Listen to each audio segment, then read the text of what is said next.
cities, thinking cities, and resilience is such a big topic that in 10 minutes that I have, it's difficult to focus on many areas. So I'm going to focus on one particular area of resilience, which is infrastructure. And before we go into infrastructure, just from our perspective, we have defined resilience in 3 areas. Okay. One is what we call the basic infrastructure resilience, and this is very important for India, you will soon see. The second one is what we call acute shocks resilience, earthquakes, floods, wildfires, hurricanes. The third one, quite important for any city, is economic resilience. Right? And there are many other forms of resilience, I'm sure, but this is the basic framework that I'm going to use. Right? And as somebody said, as Anirban said, we are going to focus on Indian cities. Obviously, there are many great examples of resilient cities. I'll bring some of them, but I'll also like to keep on talking about India, right? Because one of the goals of Confluence is to be a thought platform to keep on improving Indian cities. So the next chart I have shown many times, okay? But every time I see it, it always shocks me, right? Which is the basic infrastructure resilience of India is still a long way to go. I'm not talking about acute shocks resilience. I will come to the economic resilience, but I just call the basic infrastructure resilience of India, right? And I can go quickly one by one, but normally you need 150 liters per calendar day of water. We provide 100, and in many it's 20 or 30. Only 30% of sewage is treated. 24% of the entire urban population still lives in slums, and many of these numbers have not changed too much, by the way. They have become worse. Public transportation share has actually declined to 30%. Stormwater drain, which is the reason for most floodings, is the coverage is only 20%. It's one of the cheapest infrastructure you can actually see, but that coverage is only 20%. Peak travel times I don't have to talk about. Only 70% of the solid waste is collected.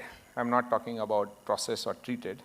And open spaces is an issue, right? So in general, and you hear me saying this, but it's important to keep on thinking about the baseline again, okay? So we have a long way to go in the basic infrastructure resilience itself, right?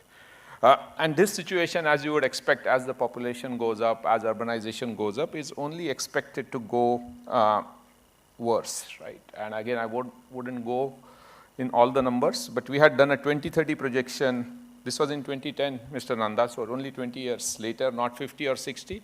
But even that 20-year projection showed us that this gap is only increasing. And all those programs on cities that we have been doing has improved the situation a bit, but not by a huge amount. So there is still a long way to go. And one number that I keep on putting in front of you all the time, and this number hasn't changed too much again, is $1.2 trillion of funding, which is 20 billion a year, is still required on Indian cities, right? Now, obviously, it is easy to put the funding requirement, and there's some good movement there. If you look at affordable housing, has started taking shape slowly, 400 billion required there. Mass transit, including metros, buses, and so on, 400 billion, city roads, waste sanitation, and water, right? So this number hasn't changed. So every year that goes by, we are in a slightly deeper hole.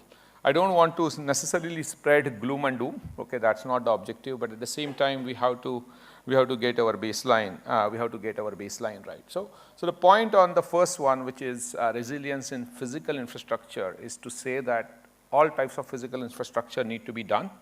Of course, your question is how. We have answered some of it.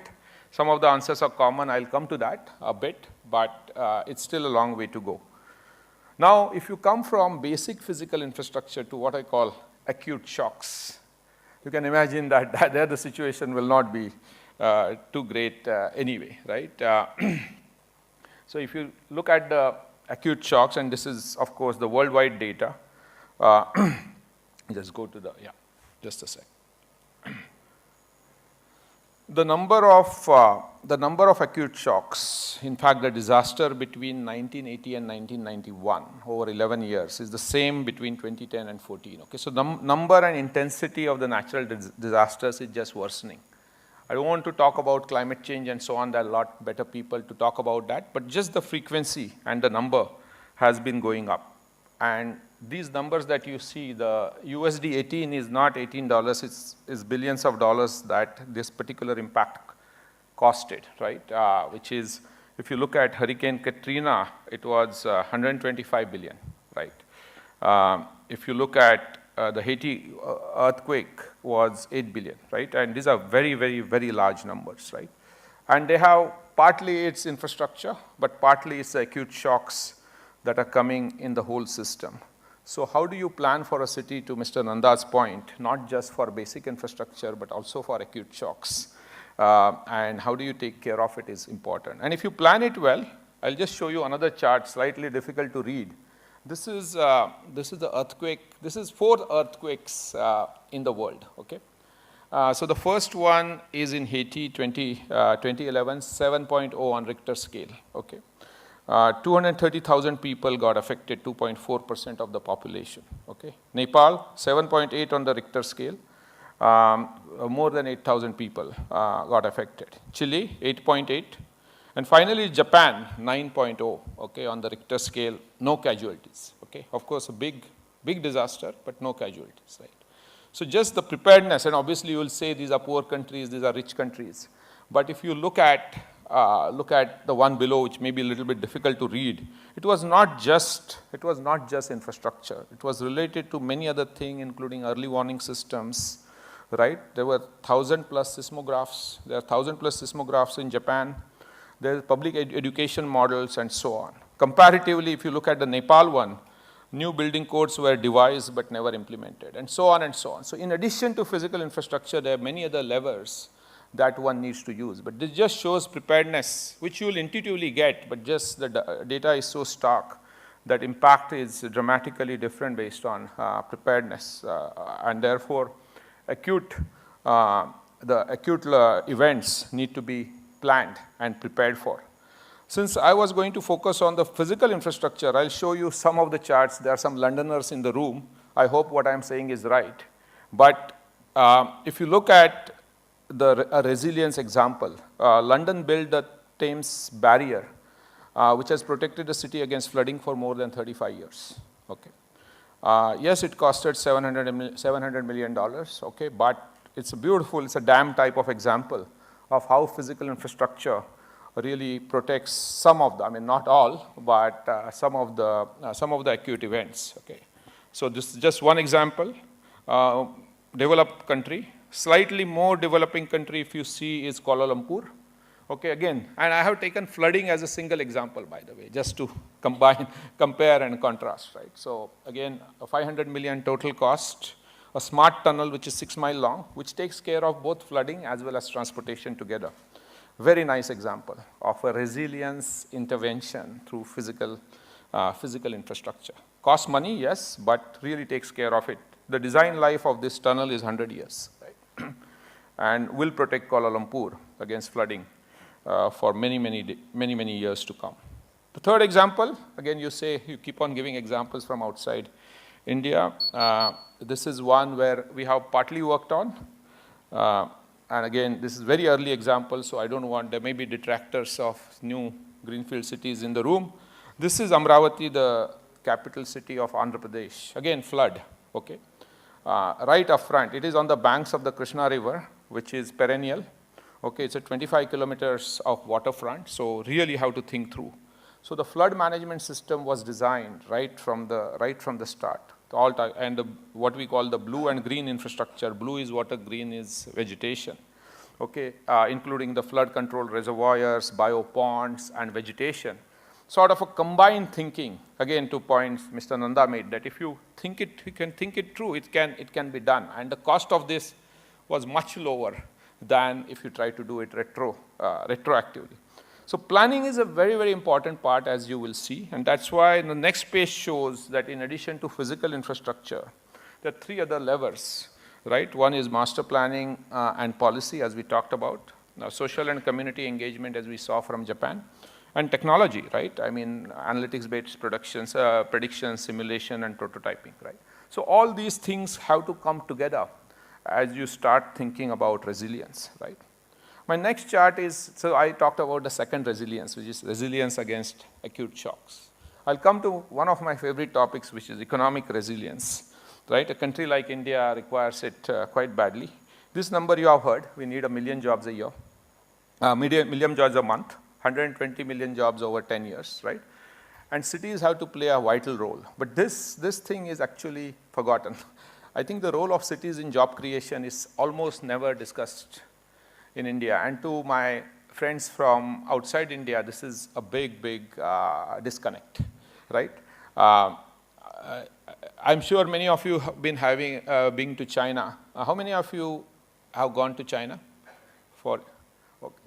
I don't know whether it did, but last time I went, there was a literal red carpet, okay, just outside the airport, okay, that the mayor has rolled out, because we were going as a delegation. I was part of a delegation of a company. It was a literal red carpet, okay. How many of you heard about the second HQ2 competition of Amazon? Right. Yeah. Again, a city competition, okay. It was not a competition of a state. Governors did not come together, okay. This was cities, okay, right. So this notion that cities are responsible for economic development and job creation is very prevalent elsewhere, okay. Whereas, and again, look, I'm from India, and it is not about criticism, but I always say red carpet versus red tape, right? Many of the commissioners are my friend. The Mumbai commissioner is a friend, and every time I say, how much time do you spend on economic development and job creation? It's negative probably, right? So therefore, this whole systemic thing, and my friend Arun Maira is here in the room. When he was a planning commission member, we always used to discuss urbanization, and many times when presentations such as these are given, it's always about what to do, right? I give a list of what to do, physical infrastructure, so much money has to be spent. But we don't spend much time on how and who, right, especially who. So the point I want to make is actually the last one, which is a uber point, not just for jobs, okay, for everything, you know.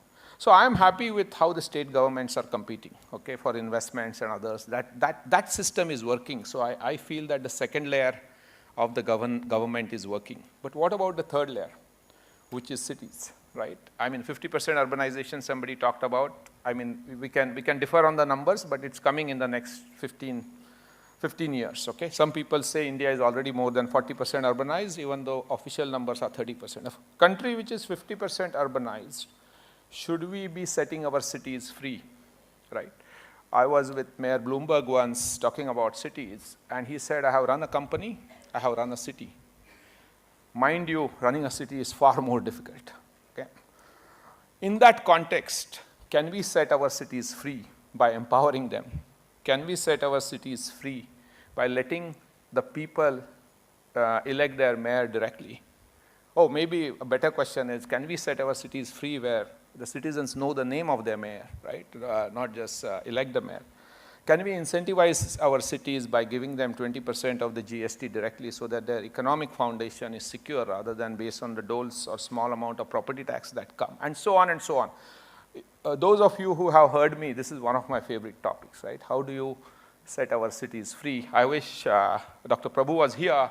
Last time Mr. Hardeep Puri was there, he heard and at least responded to that by saying that not much can be done about the thing that I raised. But at the same time, can we set our cities free so that all the things we talked about resilience, whether it's physical infrastructure resilience, acute shocks resilience, or economic resilience, or many other, can be done at the level of the city by the citizens and by their elected leaders with funding that is assured, and so on and so on. And there are many reforms there.